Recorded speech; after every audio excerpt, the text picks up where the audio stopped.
कमाल करेले हो कमाल करेले, कमाल करेले हो कमाल करेले।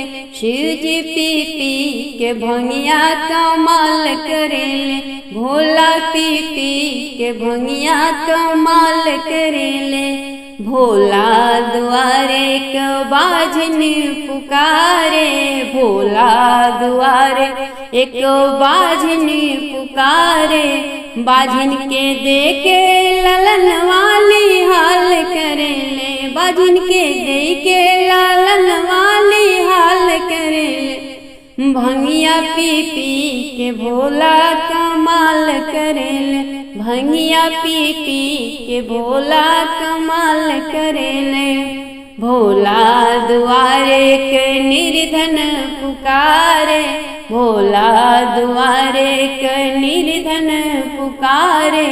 निर्धन के देके अनधन वाली हाल करेले, निर्धन के देके अनधन वाली हाल करेले। भंगिया पी पी के भोला कमाल करेले, भंगिया पी पी के भोला कमाल करेले। भोला दुआरे का अंधा पुकारे, भोला दुआरे का अंधा पुकारे। अंधा के देके नयन वाली हाल करेले, अंधा के देके नयन वाली हाल करेले। भंगिया पी पी के भोला कमाल करेले, भंगिया पी पी के शिव जी कमाल करेले।